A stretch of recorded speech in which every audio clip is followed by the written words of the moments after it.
लवकरच गौरी गणपतीचा सण येतोय, त्यामुळे अनेक जण तयारीला लागले असतील। सर्वांनाच उत्सुकता लागली आहे गौरी गणपतीच्या आगमनाची।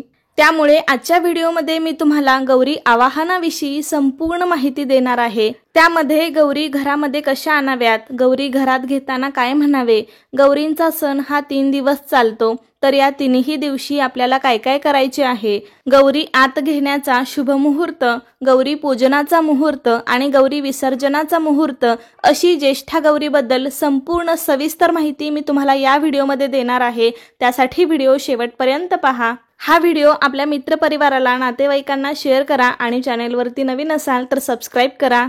गणेश चतुर्थीला गणपती बाप्पांची स्थापना आपण आपल्या घरामध्ये करतो आणि त्यानंतर 2-3 दिवसांनी लगेच ज्येष्ठा गौरीचं आवाहन केलं जातं। अखंड सौभाग्य प्राप्तीसाठी, घरामध्ये सुख समृद्धी नांदावी म्हणून ज्येष्ठा गौरीचं पूजन केलं जातं। भाद्रपद शुद्ध पक्षातील अनुराधा नक्षत्रावर ज्येष्ठा गौरीचं आगमन होतं। ज्येष्ठा नक्षत्रावर पूजन केलं जातं आणि मूळ नक्षत्रावर गौरींचं विसर्जन केलं जातं। गौरी या ठरलेल्या दिवशी येतात आणि ठरलेल्याच दिवशी जातात, त्यामुळे 3 दिवसाच्या माहेरपणासाठी आलेल्या गौरीचे माहेरपण अगदी थाटामाटात केलं जातं। म्हणजे गौरी ही आपल्या घरची 3 दिवसाची पाहुणी असते, ती माहेरवाशिनी म्हणून येत असते। त्यामुळे आपण सर्वजण अगदी आनंदाने, उत्साहाने गौरीचं आगमन करायचं असतं। तर यंदा रविवार दिनांक 31 ऑगस्ट 2025 रोजी ज्येष्ठा गौरींचं आगमन होणार आहे। अनेक कुटुंबामध्ये आपापल्या रीतिरिवाजाप्रमाणे गौरी बसवल्या जातात।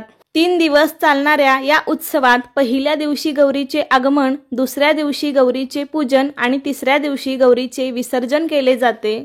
गौरी म्हणजेच माता पार्वती ह्या भगवान शंकर यांच्या पत्नी आणि विघ्नविनाशक गणपती बाप्पा यांच्या माता आहेत। गौरी हे माता पार्वतीचे दुसरे नाव आहे। भाद्रपद महिन्यातील अनुराधा नक्षत्रावर ज्येष्ठा व कनिष्ठा गौरी आवाहन केले जाते। महाराष्ट्रात या सणाला महालक्ष्मी पूजन असेही म्हणतात। महालक्ष्मी ही समृद्धीची देवता असल्याने गौरीची पूजा करतात। एक भगवान विष्णू यांची पत्नी आणि दुसरी भगवान शंकर यांची पत्नी पार्वती, या दोघींनाही आपण लक्ष्मी म्हणून पूजत असतो। पण ह्या दोघींमध्ये देवी पार्वती ह्या ज्येष्ठा गौरी म्हणून ओळखल्या जातात। तर या दिवशी अनेक घरोघरी गौरींचे आगमन होते। ज्यांना आपल्या घरी गौरी आणायच्या आहेत त्यांनी या शुभ मुहूर्तावर आणाव्यात।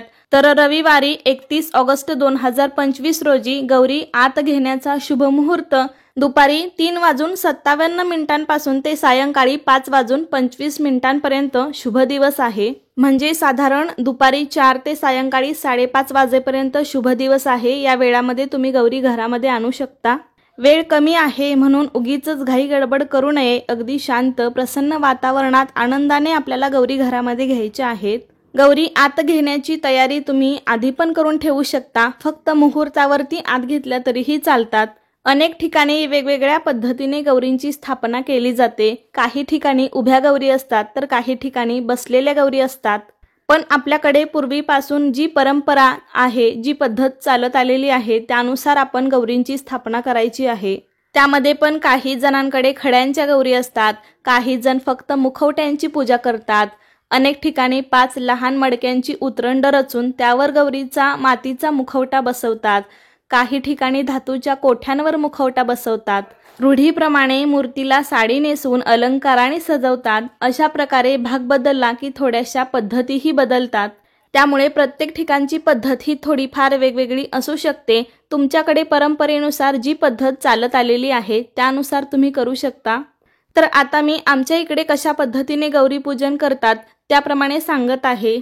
तर गौरी घरात घेण्यापूर्वी आपले संपूर्ण घर, अंगण आपल्याला स्वच्छ करायचं आहे, कारण आपण बाहेरून गौरी घरामध्ये आणत असतो। दारामध्ये छानशी रांगोळी काढायची, त्यामध्ये लक्ष्मीची पावलं मात्र अवश्य काढावीत, कारण या दिवशी आपण छान असं गौरीचं स्वागत करायचं आहे। तसेच आपल्या अंगणातील तुळशी समोर सुद्धा छानशी रांगोळी काढून त्यामध्ये पण लक्ष्मीची पावलं काढावीत, कारण या दिवशी तुळशी पूजन करूनच, तुळशीपासूनच गौरी आपल्या घरामध्ये घेतल्या जातात।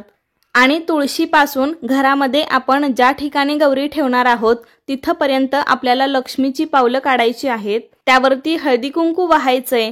गौरी घरात घेण्यापूर्वी आपल्याला काही तयारी करावी लागते। तर एका स्टीलच्या पाटीमध्ये किंवा परातीमध्ये आपल्याला धान्य भरून घ्यायचं आहे। शक्यतो गहू घ्यावेत आणि त्यामध्ये गौरीचे मुखवटे बसवावेत। दोन्ही मुखवट्यांच्या मध्ये आपल्याला देवघरातील गणपतीची मूर्ती किंवा सुपारी ठेवावी गणपतीचं प्रतीक म्हणून। गौरीच्या डोक्यावरती एखादा नवा ब्लाउज पीस टाकावा, गौरीला नथ, मंगळसूत्र, वस्त्रमाळ घालावी आणि त्यांच्या समोर आपल्याला 3 विडे ठेवायचे आहेत। 2 गौरींचे आणि 1 गणपतीचा, प्रत्येकी 2 विड्याची पाने घेऊन त्यावर विड्याचं साहित्य ठेवावं। खारीक, खोबरं, हळकुंड, बदाम, सुपारी, नाणं हे साहित्य आपण ठेवू शकतो। अशी तयारी झाल्यावर तुळशी वृंदावनाजवळ आपल्याला जागा स्वच्छ करून तिथे पाट मांडायचंय आणि पाटावरती आपल्याला या गौरी ठेवायच्या असतात। पाटाभोवती सुद्धा छानशी रांगोळी काढायची। आपल्याला आरतीचं ताट देखील तयार करून घ्यायचंय। त्यामध्ये हळदी कुंकू, अक्षता, 2 निरांजन, अगरबत्ती, कापूर, दूध, साखर, घंटा इत्यादी साहित्य असावं। अशी तुम्ही तयारी करून ठेवू शकता आणि मग ज्यावेळी आपण गौरी घरामध्ये घेणार आहोत त्यावेळी मग ही गौरीची पाटी किंवा परात असेल ती बाहेर पाटावर नेऊन ठेवायची। मग यावेळी आजूबाजूच्या स्त्रियांना बोलावलं जातं। कोणी 5 स्त्रिया आल्या तरी चालतात। घरातील सर्व सौभाग्यवती स्त्रीनी आणि बाहेरील आलेल्या स्त्रियांनी त्या गौरींची पूजा करायची असते। तर गौरीला हळद कुंकू, अक्षता, दूध, साखरेचा नैवेद्य दाखवून आरतीने ओवाळलं जातं, धूपदीप ओवाळला जातो। त्याबरोबरच मागे जी तुळस आहे त्या तुळशीचे देखील आपल्याला पूजन करायचे आहे। तुळशीला पण हळदी कुंकू, अक्षता वाहायचे आहेत, वस्त्रमाळ घालायची आहे। आलेल्या प्रत्येक स्त्रीने देखील या गौरींची पूजा करायची आहे। आपल्या घरी आलेल्या सर्व स्त्रियांना हळदी कुंकू लावायचंय। आपल्याला ज्या ठिकाणी गौरी घरामध्ये ठेवायची आहे तिथली पण जागा स्वच्छ करून तुम्ही तिथे काही छोटं मोठं डेकोरेशन करायचं असेल तर ते पण तुम्ही आधीच करून ठेवू शकता। तर मी सांगितलं की दुपारी 4 वाजल्यापासून ते 5:30 वाजेपर्यंत आपण गौरी घरामध्ये घेऊ शकतो आणि दुसऱ्या दिवशी 11:30 नंतर पूजा आणि महानैवेद्य तुम्ही अर्पण करू शकता। आणि तिसऱ्या दिवशी म्हणजे 2 सप्टेंबरला रात्री 9:30 वाजेपर्यंत आपल्याला गौरींचं विसर्जन करायचं आहे। म्हणजे 9:30 ते 10 या दरम्यान तुम्ही गौरी उतरवल्या तरी चालतील। गौरी आतमध्ये घेताना एका ताटामध्ये आपल्याला कुंकवाचं पाणी करायचं आहे आणि ते पाणी तुळशीपासून आपण गौरी ज्या ठिकाणी ठेवणार आहोत तिथपर्यंत हात उमटवले जातात। घरातल्या एखाद्या सवाष्ण स्त्रीने या गौरी हातामध्ये घ्यायच्या आहेत आणि कोणा एका स्त्रीने कुंकवाचे हात उमटवत आत यायचं असतं।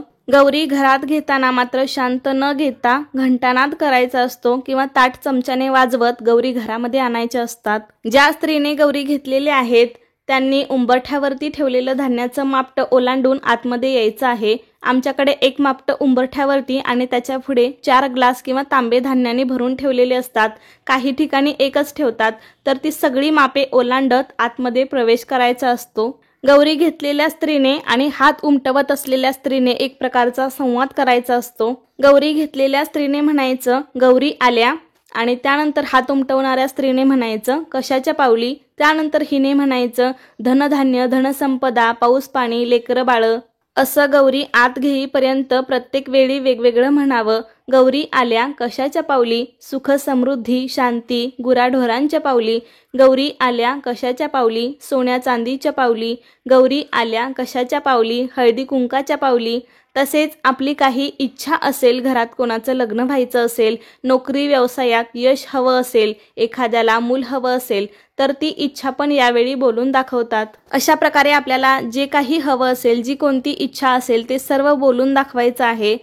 कारण त्या येताना सुख समृद्धी, समाधान, शांती, ऐश्वर्य, धनसंपदा सर्व काही घेऊन येत असतात। गौरी घरात घेतल्यावर त्यांची स्थापना करण्यापूर्वी त्यांना घरातील समृद्धी, धुपधुपत्याची जागा इत्यादी गोष्टी दाखवल्या जातात। मग एकदा का गौरी घरात आणल्या की मग गौरींची आरती करायची असते। सर्वप्रथम गणपतीची आरती करायची, त्यानंतर गौरीची, दुर्गे दुर्घट भारी ही पण आरती तुम्ही म्हणू शकता। त्यानंतर घालीने लोटांगण म्हणत स्वतःभोवती प्रदक्षिणा घालायची, मनोभावे नमस्कार करायचा। आलेल्या सर्व स्त्रियांना हळदी कुंकू लावून प्रसाद द्यायचा, नमस्कार करायचा। मग अशा प्रकारे एकदा का गौरी आत घेतल्या की तुम्ही तुमच्या सवडीनुसार गौरी उभ्या असतील तर उभ्या करू शकता, हवी तशी सजावट करू शकता, डेकोरेशन करू शकता। गणपतीच्या मूर्तीजवळ गौरीची स्थापना करावी। शक्यतो माहेरवाशिनीच्या हातूनच गौरींची स्थापना होते। तिला साडी नेसवली जाते, तिला सजवले जाते। नव्या साड्या, छान छान दागिने, फुलांचे हार घालून गौरीला सजवले जाते। तुमच्याकडे जे कोणतं सजावटीचं साहित्य असेल ते वापरून पण तुम्ही सजावट करू शकता। छोटी मोठी खेळणी सुद्धा गौरी समोर मांडली जातात। अनेक प्रकारचे देखावे केले जातात, फुलांची आरास केली जाते।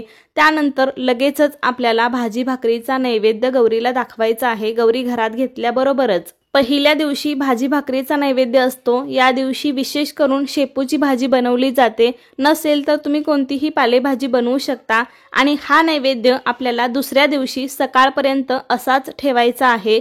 आणि मग दुसऱ्या दिवशी सकाळी गौरीला चहा पण ठेवतात छोट्याशा कपबशीमध्ये आणि मग 12च्या दरम्यान आपल्याला महानैवेद्य दाखवायचा आहे। त्यावेळी मग हा भाजी भाकरीचा नैवेद्य उचलून त्या ठिकाणी महानैवेद्य ठेवतात। मग पुरणपोळी तुम्ही बनवली असेल तर तो पण ठेवू शकता।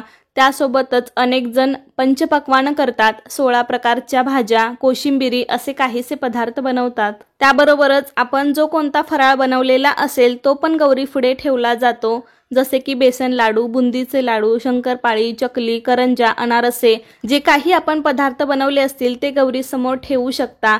त्याबरोबरच आपण जो महानैवेद्य ठेवणार आहोत तर तो शक्यतो केळीच्या पानावर ठेवावा। त्यानंतर संध्याकाळी आरती केली जाते। महाराष्ट्रात सायंकाळी महिलांचा हळदी कुंकू कार्यक्रम केला जातो। सगळ्या स्त्रिया एकमेकींच्या घरी हळदी कुंकासाठी एकमेकींच्या गौरी बघण्यासाठी जातात। त्यानंतर तिसऱ्या दिवशी म्हणजेच मूळ नक्षत्रावर गौरींचे विसर्जन केले जाते। तर त्या दिवशी पण नेहमीप्रमाणे गौरींची आपल्याला सकाळी पूजा आरती करायची आहे आणि त्या दिवशी सुताच्या गाठी बांधतात म्हणजेच दोरे घेतात। तर त्या सुतामध्ये हळदी कुंकू, फुले, झेंडूची पाने, बेलाचं फळ, तुळशीपत्र, काशी फळाचे फूल, जास्वंदीचं फूल, हळकुंड, खारीक असे एक एक जिन्नस घालून गाठी बांधतात आणि मग त्या दोऱ्यांची पूजा करून ते गौरी समोर ठेवले जातात। तिसऱ्या दिवशी गौरीला शेवयांची खीर किंवा कानवल्याचा नैवेद्य दाखवतात। तुमच्याकडे जशी पद्धत असेल त्यानुसार तुम्ही नैवेद्य दाखवू शकता। तिसऱ्या दिवशी सकाळी गौरीची आरती केली की गौरींची ओटी भरली जाते। तुम्ही एखादा ब्लाऊज पीस, त्यावरती तांदूळ, खोबऱ्याचा तुकडा किंवा खणा नारळाने पण ओटी भरू शकता। या दिवशी सुवासिनींची पण ओटी भरली जाते। दोरे घेण्यासाठी किंवा हळदी कुंकासाठी आपल्याकडे ज्या स्त्रिया येतील त्यांची चिरमुरे आणि त्यामध्ये काही खोबऱ्याचे तुकडे असतात तर त्याने ओटी भरली जाते। काही ठिकाणी गव्हाने पण भरतात। ज्याच्या त्याच्या पद्धतीनुसार तुम्ही करू शकता। त्यानंतर संध्याकाळी पुन्हा गौरीची पूजा आरती करून आपल्याकडून काही चुका झाल्या असतील तर क्षमा प्रार्थना करावी आणि पुढील वर्षी लवकर येण्याचे आमंत्रण देऊन त्यांचा निरोप घेतला जातो। तर गौरींचे विसर्जन करण्यापूर्वी मात्र आपल्याला एक मंत्र म्हणायचा आहे। यान्तु देवगणा सर्वे पूजामादाय पार्थिवीं इष्टकाम प्रसिद्ध्यर्थ पुनरागमनाय च हा मंत्र म्हणून गौरींचा निरोप घ्यावा। अशा प्रकारे आपल्या महाराष्ट्रामध्ये 3 दिवस हा गौरींचा सण चालतो। तर कसा वाटला तुम्हाला आजचा व्हिडिओ? आवडला असेल तर लाईक करा आणि असेच नवनवीन व्हिडिओज पाहण्यासाठी आजच आपल्या अन्वीज मराठी कॉर्नर या चॅनेलला सबस्क्राईब करा। धन्यवाद।